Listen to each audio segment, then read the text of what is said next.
Yo era como un fantasma en la sala de prensa, absolutamente nadie me saludaba.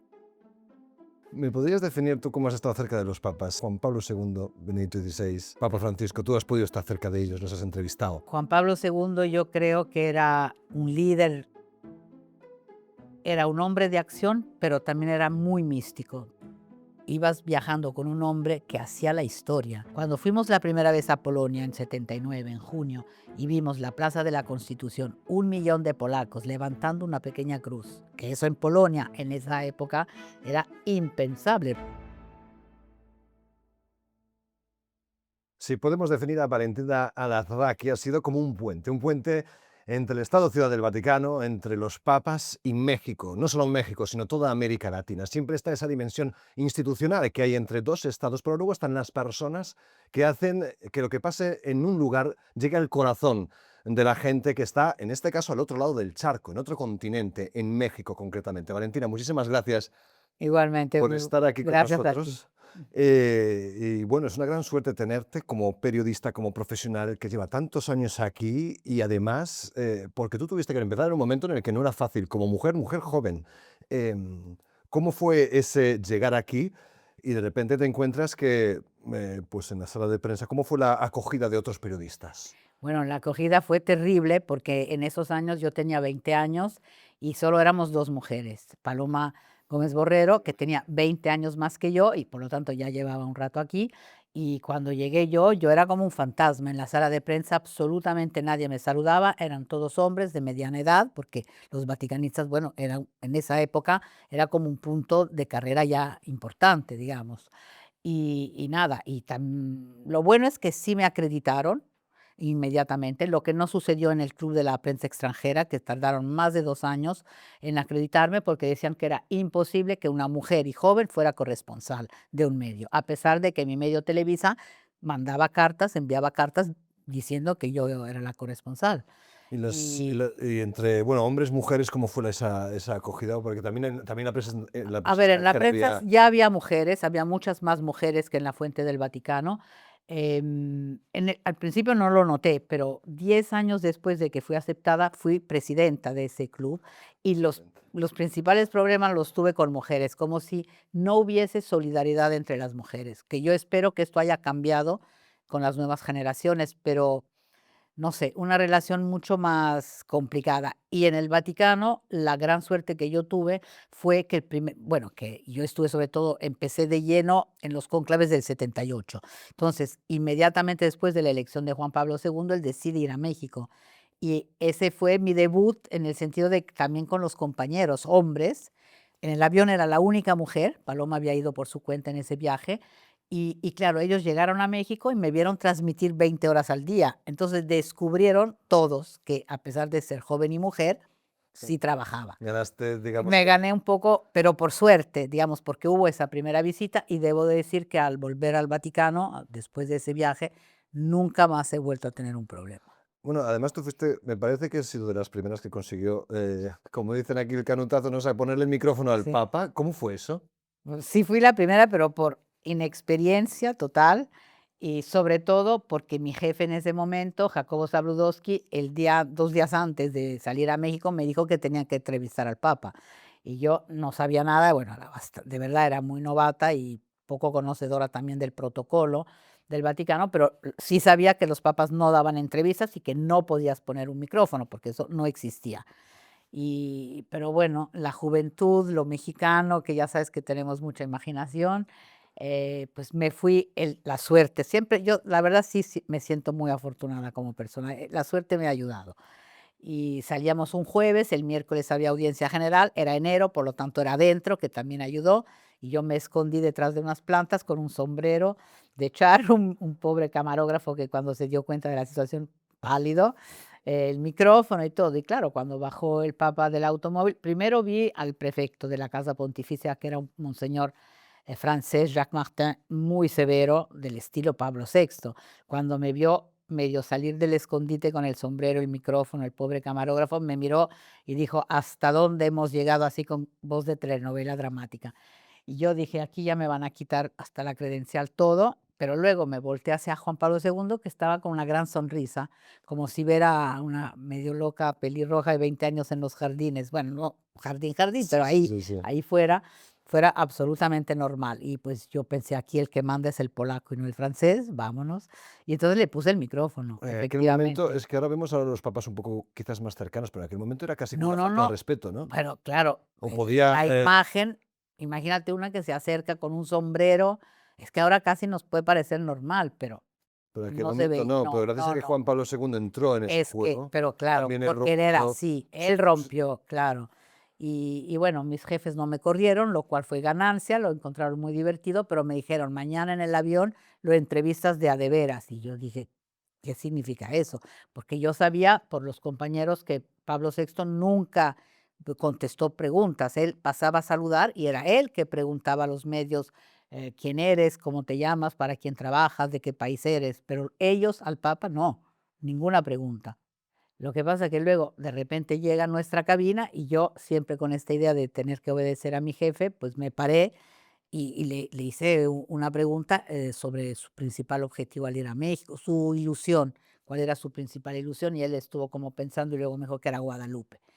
Pero claro, lo que yo nunca pensé es que todo el mundo se levantaría. Entonces el Papa empezó a dar la vuelta y todo el mundo le preguntó y en diferentes idiomas. Y esa fue sin querer la primera rueda de prensa de un Papa en un avión. la primera de muchas, sí. La primera de muchas La primera de que muchas, duran hasta ahora. efectivamente. Pues esa fue la inauguración de toda esa era nueva de relación entre los papas y los medios. Pero claro, yo fui protagonista involuntaria en el sentido de que fue mi jefe el que me obligaba y yo pues lo hice, ¿no? Pero claro, era Juan Pablo II y Juan Pablo II eso es lo que quería. Por eso también fue suerte el hecho de que fuera él. ¿Me podrías definir tú cómo has estado cerca de los papas? En pocas líneas, con pocos trazos, Juan Pablo II, Benedicto XVI, Papa Francisco, tú has podido estar cerca de ellos, los has entrevistado.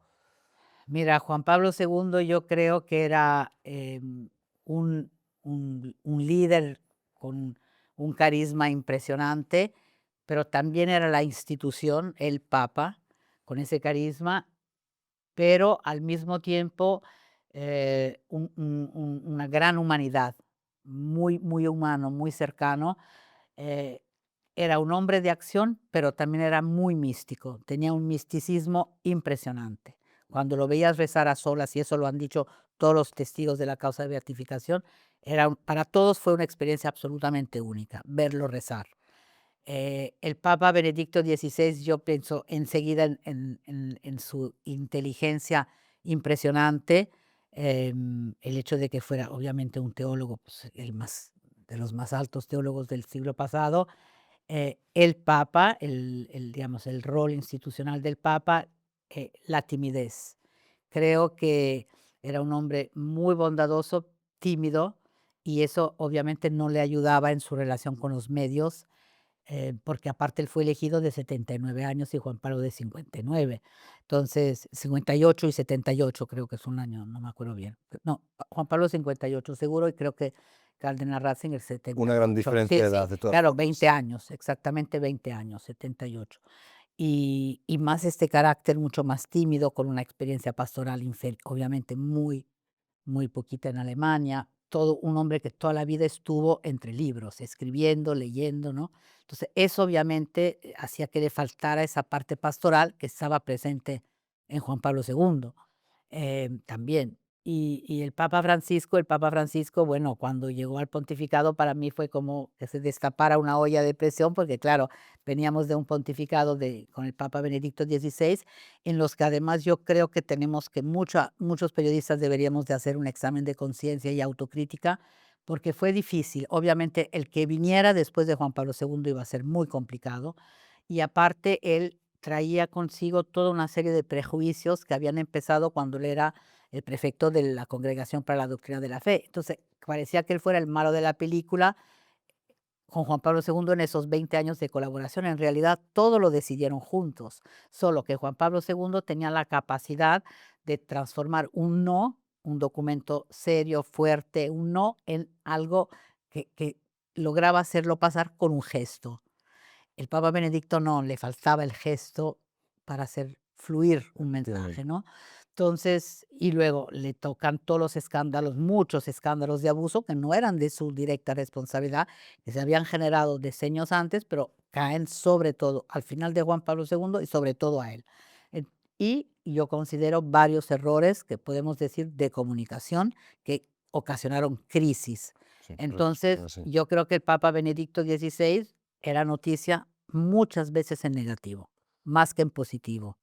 Es que tocaste, perdona que te interrumpa, pero como tocaste el tema de los abusos y con el Papa Francisco, bueno, perdón, el Papa Francisco me decías que fue una olla a presión. Fue claro, porque de repente ves, era mucho menos la institución, ¿no? Desde que se asoma, sin las vestimentas típicas del Papa, su lenguaje, su forma de hablar, y esta experiencia pastoral impresionante, el que más realmente había vivido en las periferias, yendo a pie, en autobús, en metro, cerca de las personas más necesitadas, el rescate de jóvenes a través del deporte, del arte, en fin, un gran, gran pastor con esta espontaneidad, esta carga humana impresionante, menos, diría yo, rol institucional papa, ¿no? Era como si fuera, y lo digo sin ningún tipo de, no es una cuestión negativa, es como si fuera un Estilo, sí. párroco universal, ¿no? Sí, Porque la gente lo percibía así,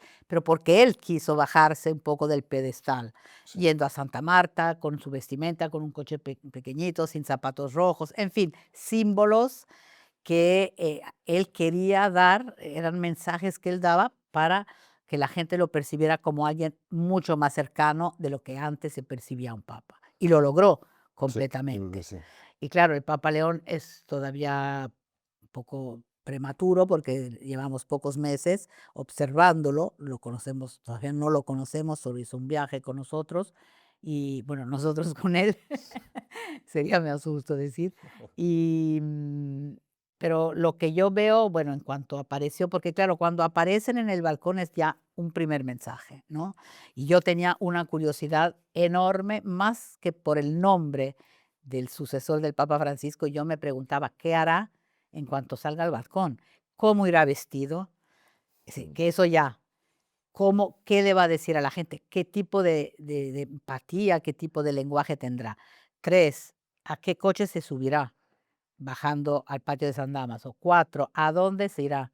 ¿A la residencia de Santa Marta o al palacio? No calculaba que tenía ya un apartamento en Santo Efectivamente, Oficio, pero bueno, pero esas eran mis preguntas. Y claro, cuando lo ves aparecer, ya otra vez como no habíamos de visto, blanco. no de blanco, y aparte leyendo. Juan Pablo II había improvisado, Francisco Benedicto había improvisado, que Sí, no era un hombre de improvisaciones. Francisco había improvisado y él con su texto escrito, ¿no? efectivamente. Que decía dos cosas. Uno, que en la votación anterior a la última, él ya vio venir que era papa, porque se fue a preparar el discurso.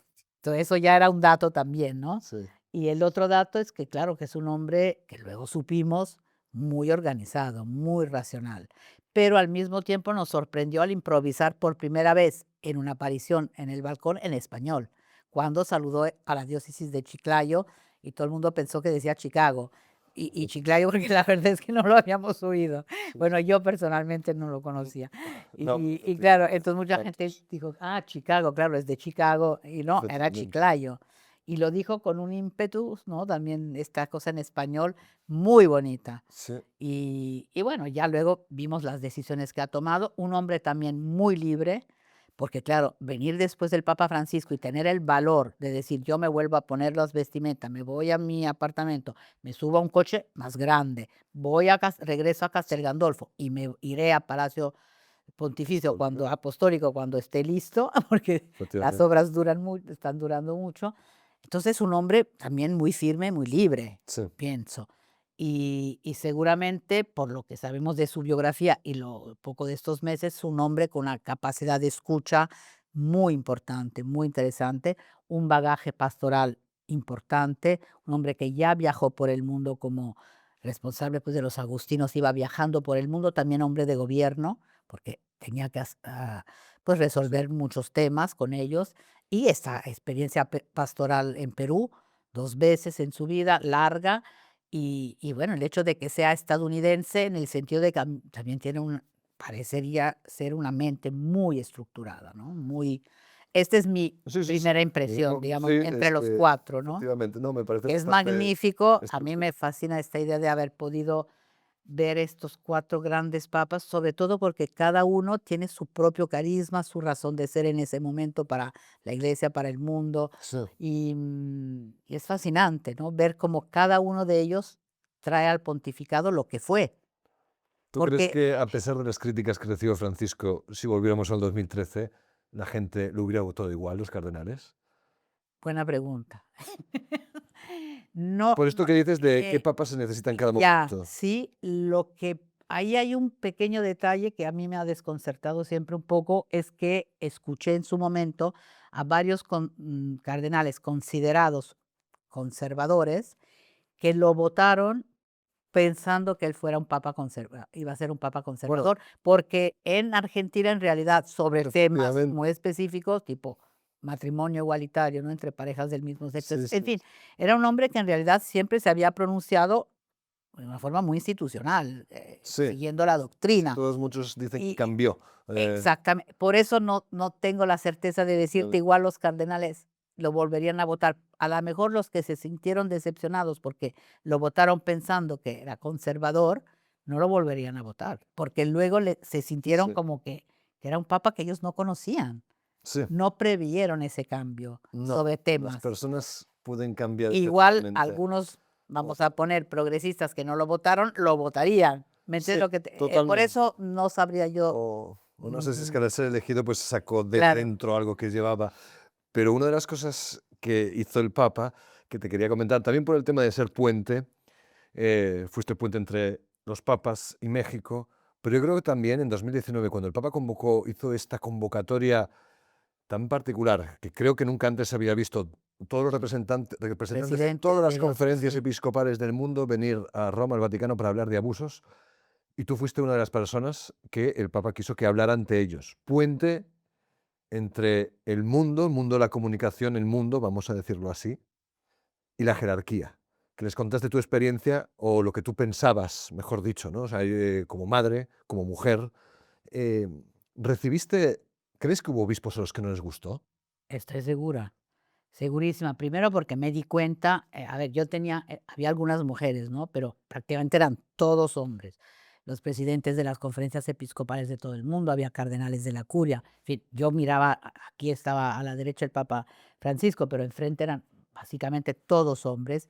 Y yo no levantaba mucho la mirada, pero también en la sesión de preguntas que hubo al final, que ya cierran los micrófonos, por el tono de las preguntas y por su reacción, y luego por lo que supe después, no gustó, creo que no gustó nada. A ver, seguramente hubo personas a las que les gustó mucho o les gustó o pensaron porque ya estaban con la conciencia de que la iglesia tiene que cambiar de Sensibilizados. comportamiento y sensibilidad, sobre todo hacia las víctimas, que lo aplaudieron. Y afortunadamente mis compañeros de la prensa lo aplaudieron porque yo, claro, yo me sentí muy responsable porque yo hablaba en nombre de ellos, no hablaba en nombre mío. De alguna manera yo los estaba representando. Y también un poco a la sociedad civil en el sentido de madres, a las madres de las víctimas. Un perfil bastante Es completo, decir, me parece. era completo pero complejo. No sé, Y no sé cuánto más, tiempo tardaste no. en preparar eso. Me tardé mucho y sobre todo en entender qué podía decir yo, cuál era mi rol, porque, a ver, yo no es que soy una experta de abusos o experta de crisis institucionales para nada, es decir, yo soy una periodista, punto, mujer y madre. Esa fue la intuición probablemente, ¿no? Decir, a ver, yo voy a aportar, porque las otras 2 o 3 laicas, laicas creo que hubo solo otra, y luego eran monjas, no podían, entonces otra laica igual si era mamá, podía hablar también como mamá, no lo hizo porque era de la institución, entonces era ya como no, Sí, diferente. Yo realmente estaba fuera de la institución, esto era es. laica, soy laica y madre, Y mujer periodista. y Un periodista. perfil Entonces, claro, mi planteamiento fue eso, ¿no? Como madre, la iglesia dice que es madre y es su misión principal. Y no puede tener hijos de primera y segunda división, porque hasta ese momento la verdad es que la iglesia, los abusadores fueron privilegiados con respecto a las víctimas. Sí, Entonces, eso es lo que y eso no sabe puede bastante, ser, sí, ¿no? efectivamente. Porque además, de hecho, es que, bueno, me parece que ese discurso sirvió por el hecho de que, porque poner sobre la mesa el miedo que tiene una madre de que pueda que Sí, pueda pero suceder algo sobre así. todo también, a ver, una madre también tiene que corregir a sus hijos. Ujú. A ver, si yo veo que mi hija se equivoca, yo tengo el deber como madre de decirle, este no es el camino. Por lo menos y de pequeños los castigas, ¿no? Para hacerles entender que está mal. Es decir, tú los educas, los formas, les dices, no puedes mirarte, voltear al otro lado si tu hija o hijo ha hecho algo mal.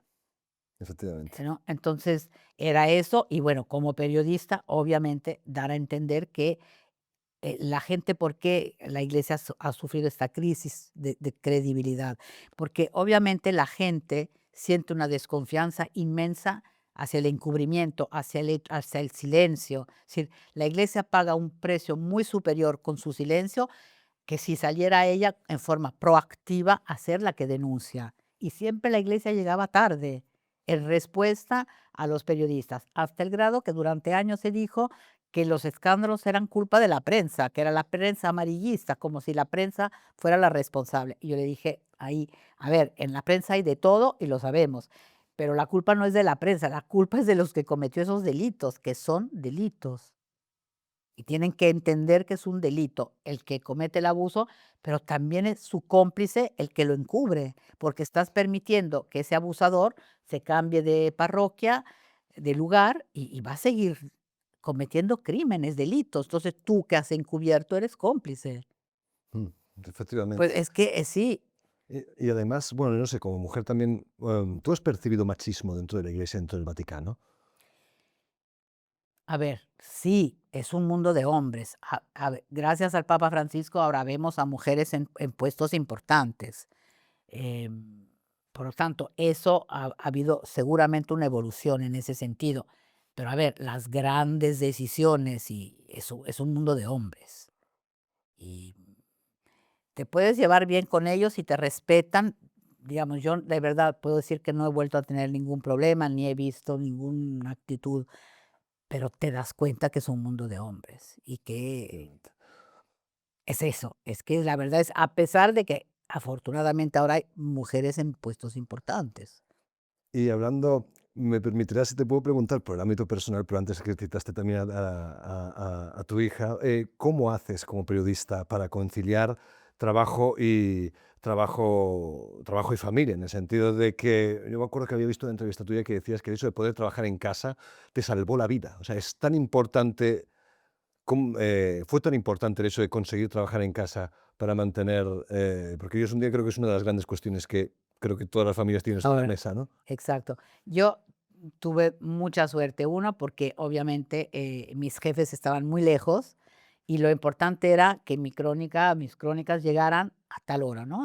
Con el cambio de hora con México, aparte, siempre 7 horas de diferencia. Entonces, yo nunca dejé de enviar una crónica antes de la hora. Fuiste una de las predecesoras del trabajo desde casa, Claro, del smart working, pero eso, a ver, el primer año cuando tuve a mi primera hija, el primer año yo vivía entre la casa y la oficina y en la casa no me sentía bien, me sentía culpable hacia el trabajo, en la oficina me sentía culpable hacia ella. Entonces me la pasaba corriendo de un lado a otro de Roma, haciendo muchas infracciones de tránsito, no graves, pero en fin, sí, pero porque agotador con y esta tensión además continua de estar en los 2 lugares, hasta que cuando ella cumplió 1 año, estamos hablando del 92, es decir, mucho antes del COVID, efectivamente. yo dije: "Lo que voy a hacer es poner mi oficina en casa". Entonces, por las mañanas, yo iba al porque ya ves que aquí la sala de prensa cierra Sí, temprano, bueno, a la hora de la claramente. comida, digamos así. Entonces, y en la tarde, toda la parte trabajando para televisión, pues una parte importante es la edición. Sí, Entonces, yo tenía mi editor ahí y yo editaba. Y mientras editaba, pues las llevaba una niña a natación, volví y seguía editando, la llevaba a la otra al inglés, por decir algo. Y claro, efectivamente. todo esto mis jefes no lo veían, ir y venir, ir y venir. Lo importante era que a tal hora la nota Salía la estaba en crónica, México. eso es. Y ellos nunca se enteraron de toda esta organización, Tampoco pero lo funcionaba. necesitaban, porque lo que le No, importa es que porque salga que que salga el funcionó. trabajo adelante. Y empecé, claro, aquí, ¿cuál es el problema? Que eres H24 todo. Si eres H24 esposa, mamá, El reportera. periodismo es un sacerdocio que hay que estar muchos días en Exacto, los viajes, ¿no? exacto. Entonces, pero yo considero que fue la mejor decisión que he tomado en mi vida, una de las mejores que he tomado. ¿Animarías a muchas familias a Muchas. intentar, o a las empresas A a ver, fomentar ese yo fui sistema? privilegiada porque lo podía hacer y me doy cuenta que muchas jóvenes mujeres hoy no lo pueden hacer, tienen que ir a la oficina. Pero si una empresa entendiera que realmente a veces trabajas más en casa, y eso se vio en el COVID. Había gente que era más productiva todavía que si hubiese ido a la oficina. Primero ganas tiempo, el transporte, todo el tiempo que tú utilizas en el transporte, si lo pones en el trabajo, ya ganaste 2 horas, Ujú. o 1 hora, o lo que según Sí, donde vivas, ¿no? Y aparte yo creo que eres más productiva porque tienes, bueno, obviamente tienes que ser una persona responsable y organizada, estamos hablando, sí. Hombre, pero ujú. Sí, te cunde efectivamente, más sí. el tiempo y dices, bueno, también Pues, agradeces que estás con tu familia, entonces al mismo es como si pues, quisieras pagar, sí. ¿no? Y darte más todavía en el trabajo. Aunque a lo mejor, claro, tú o los periodistas, ¿no? Claro, teniendo la presión del directo, digamos que ahí no te puedes escapar, ¿no? Tienes que hacerlo o tienes que hacer la crónica sí o sí, ¿no? O en otros tipos de trabajos era distinto, pero me pareció, cuando habías señalado eso en una entrevista, me pareció un tema muy importante No, por el hecho de que al final me totalmente. parece que al final, es una reflexión sobre cómo se organiza una empresa, ¿no? En el sentido de cuántas cosas se le echa encima al empleado que no son necesarias, porque a veces no se han fijado bien los objetivos, simplemente, Yo o creo que las formas. ahora los departamentos de recursos humanos seguramente, Se yo fijan creo, más. están pensando más en todos estos aspectos, ¿no? Y Valentina, volviendo un poquito a Juan Pablo II, porque creo que ha sido el papa, bueno, es el papa que, por lo menos en las últimas décadas, el que hemos tenido más tiempo. Me dijiste que impresionaba mucho cómo rezaba. Yo esto lo he escuchado alguna otra vez, que había gente que me decía que de noche que se iba a una capilla, que se le escuchaba gritándole a Dios, o que a veces cuando pasaban por algunos sitios tenían que cerrar aquellos lugares donde hubiera un sagrario porque si no se Sí, sí, paraba ahí. totalmente. ¿Cuál ha sido la experiencia más fuerte? ¿Qué es lo que más fuerte has sentido con Juan Pablo II? ¿Cuál ha sido su enseñanza más importante para ti? ¿Ha sido una catequesis? O por las otras entrevistas que has dado, me da la sensación de que ha sido como una especie de catequesis andante, Juan Pablo Yo II. creo que ha sido un aprendizaje constante y bajo diferentes puntos de vista. Durante los primeros años de pontificado, más de 10, 15, evidentemente tú tenías la sensación de estar viviendo una experiencia profesional absolutamente única y luego, diría yo, irrepetible, porque ibas viajando con un hombre que hacía la historia. Si tú veías la historia frente a ti, a veces sin estar totalmente consciente. Te hago solo un ejemplo sobre el que luego reflexioné.